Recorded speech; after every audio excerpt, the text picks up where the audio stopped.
Charles Hilary kusema kweli alikuwa mtangazaji mzuri sana, na alikuwa mwalimu wetu kila siku.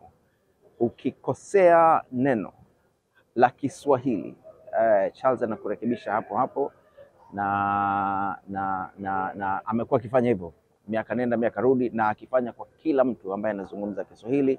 Na hata kama mtu ambaye tulikuwa hatufanyi naye kazi, Charles angeweza kutafuta namba yake ya simu na kumpigia na kumwambia hili neno unatakiwa ulitamke hivi. Nakumbuka mara nyingi sana tukiwa Uingereza alikuwa akifanya hivyo. Anasema tunitafutie namba ya mtu fulani tumpigie simu, kwa sababu ameona clip yake kwenye mtandao au amesikia akitangaza, na kumwambia hili neno linatamkwa hivi. Kwa hiyo ni moja, lakini nadhani watu wengi sana wamejifunza kutangaza mpira kupitia kwa Charles Hilary. Alikuwa mtangazaji mpira mahiri sana, alikuwa na maneno ya kila aina, alikuwa anajua jinsi ya kutangaza mpira. Unasikiliza kwenye redio ni kama vile uko uwanjani. Charles alikuwa ni mtu mcheshi all the time, asikwambie mtu, saa zote anafanya utani, saa zote anafanya mzaha, na vichekesho vyake saa zote. Tutammiss sana kusema kweli.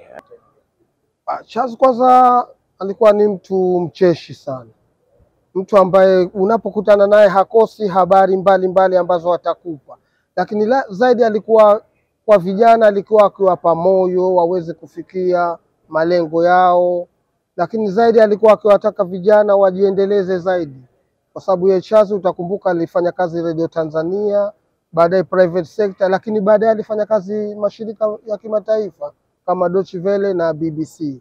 Kwa kipindi chote alikuwa akiwasaidia sana vijana kuweza kutangaza vizuri, kuweza kuifanya kazi hii na kuipenda vizuri.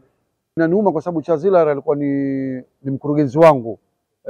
Tunaanza kule ITV na Radio 1, ndio waanzilishi wa mwanzo katika vyombo vya IPP Media.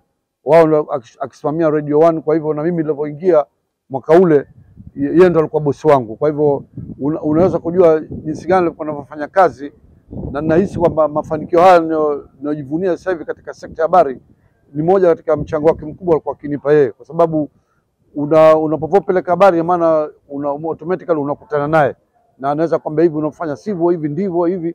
Kwa hivyo mtu anapokukosoa you learn from your mistakes. Mimi ningependa kuambia waandishi tukubali kukosolewa. Unapokosolewa ndio njia pekee ya kujijenga, lakini utakuta wengine kukosolewa hata yule anajidai sana kama anajua. No, mwenzako ameona mistake fulani umeifanya, anakwambia ichukue, alafu ikae fikirie. Kafupi. Kwa ni mtu ambaye nimemfahamu kidogo kwa marefu, lakini sio tu hiyo, kwa nature ya kazi ambazo ninazifanya hususan hapa Zanzibar, zote zinazomhusu Mheshimiwa Rais, Charles Hilary amekuwa ni mtu wa mbele kabisa, na kila anaponiona anafurahi kwa sababu anajua mambo yataenda vizuri. Kwa nini? Kwa sababu nimekuwa ni mtu wa kumsikiliza na kupokea miongozo yake kadha wa kadha ambayo amekuwa akiitoa. Ili jambo tunaenda hivi, ili jambo liweke hivi, ili jambo tulimalize hivi, na amekuwa ni mtu mshauri sana. Sio tu kwenye masuala haya ya kikazi, lakini ni mtu mmoja ambaye ukimpigia simu muda wowote atapokea na atakuwa tayari kwa unyenyekevu, kwa tabasamu, kwa furaha kukupa ushauri ule ambao unaohitaji. Kwa hiyo kwa kweli haitatosha muda huu kumwongelea Charles Hilary, lakini kweli ni pigo, na tunamwombea. Kikubwa tunachoweza kukifanya ni kumwombea, lakini kuenzi kazi ambazo alikuwa akizifanya.